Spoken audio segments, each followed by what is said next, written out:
looking good and steady. This is going to be one that he's really going to target, Joe. Oh, great opportunity. And to go through the first, Charlton away in the first round, coming up to Hull on the Friday night and getting the job done, like I say, getting some squad rotation, Neto is a great night for him as well. There'll be a real good feel-good factor about Chelsea at the moment. A lot of the talk around Liam at the moment is that his first 10 games, now 11, have been good. They've shown good signs that he is managing this team well, but there will be bigger challenges to come. But these kind of fixtures are ones that you just cannot slip up on, and you need to get past. Well, Joe mentioned it. It's a long travel, difficult conditions. You're facing a team that will try and challenge you. They're going well in the Championship at the moment, and it was a test completed, job done, move on, clean sheet, which was important. They owed some stuff at the end. That clean sheet mentality was something I'm sure he's been focusing on, but I thought it was really good. This whole side, they're doing really well in playoff positions in the Championship. We spoke to the owner earlier on. We know what their aspirations are to get to the Premier League next season. But they were quite resolute in the first half. It took Chelsea a little while to break them down. Before then, the goals just started to flow. I think it's just one of those nights where you have to accept Chelsea with a better team. I think Hull did everything they possibly could. They rested a few. Like they said, they're in such a good league position that they could afford to look forward to the next games coming up. So they've got a busy schedule going as well.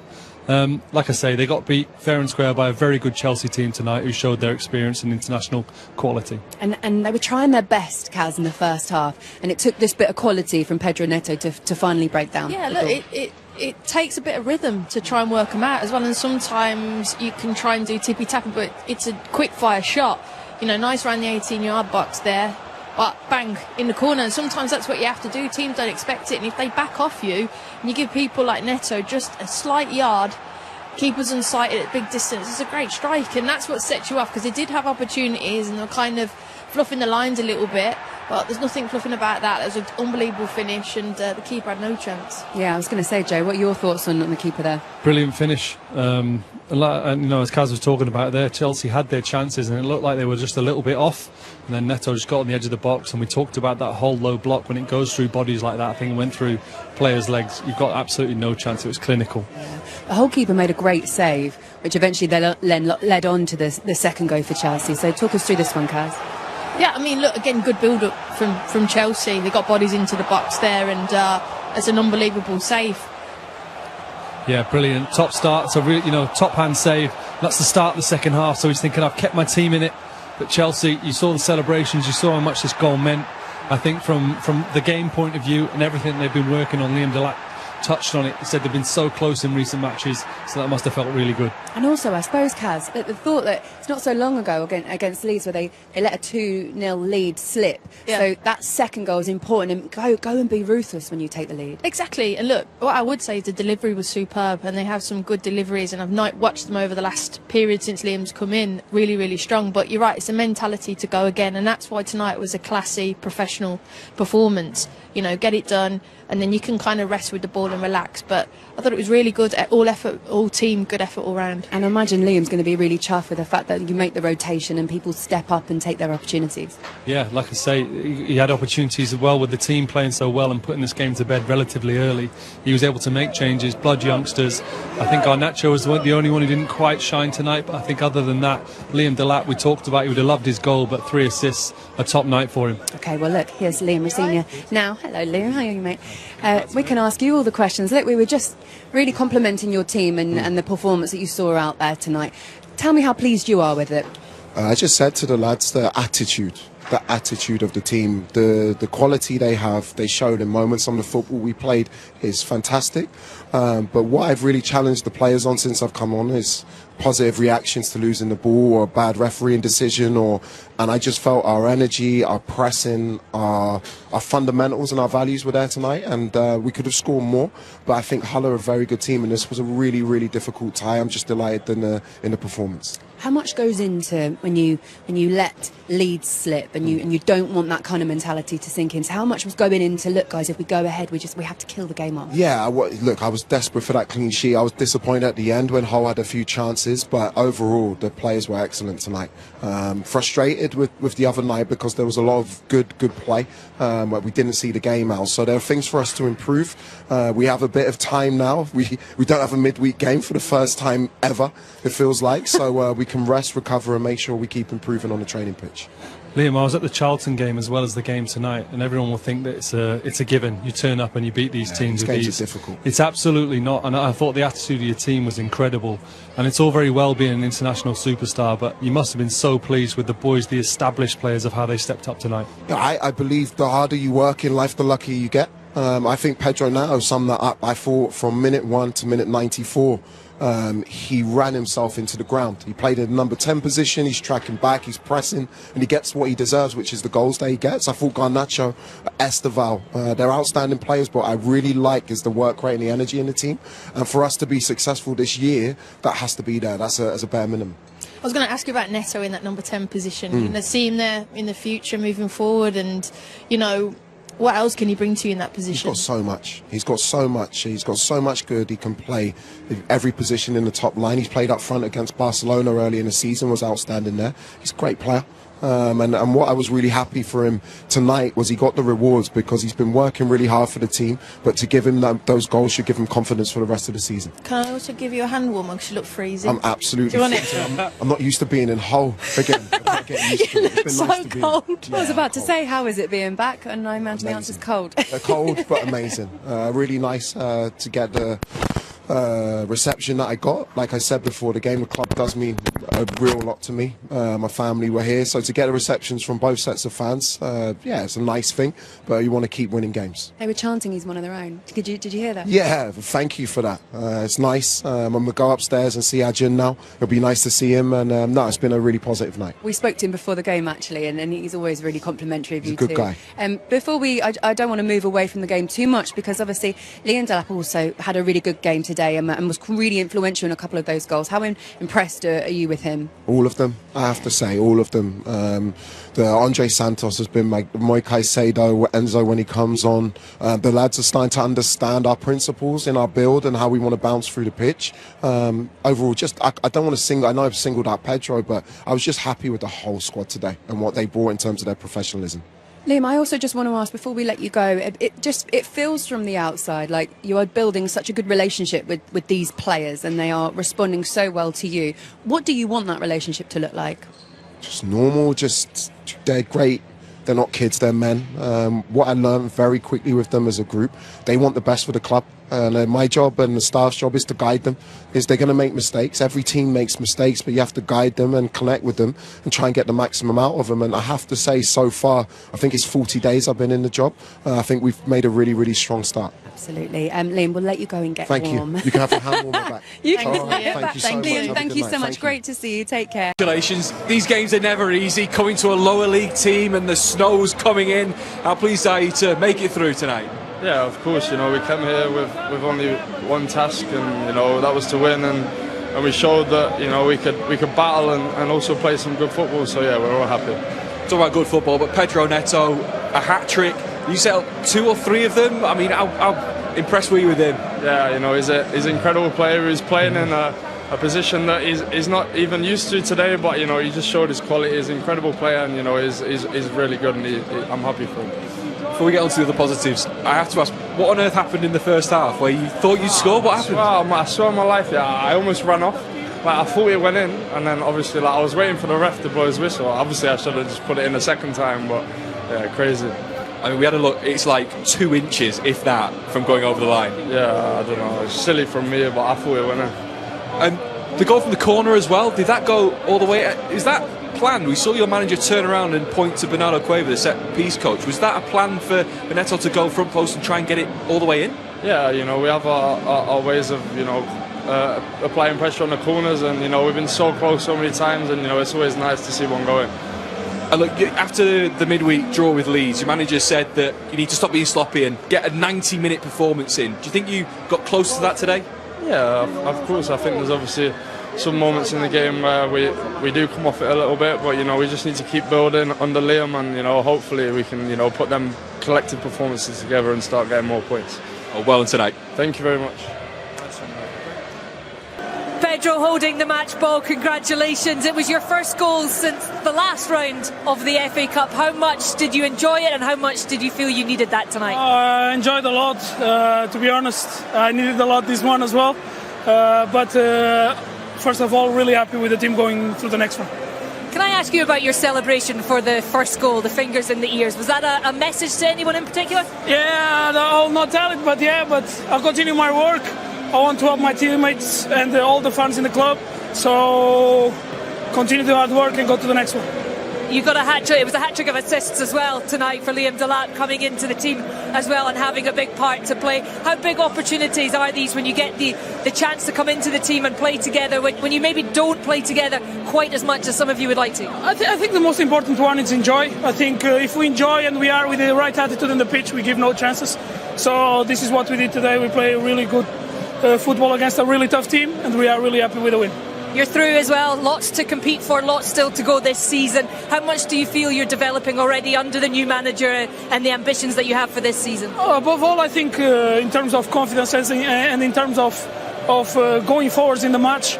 And like I said, we are really positive mind. We want to continue to work, and winning the next games is really important as well. Well done tonight. Congratulations. Thank you. Thank you very much. Thanks.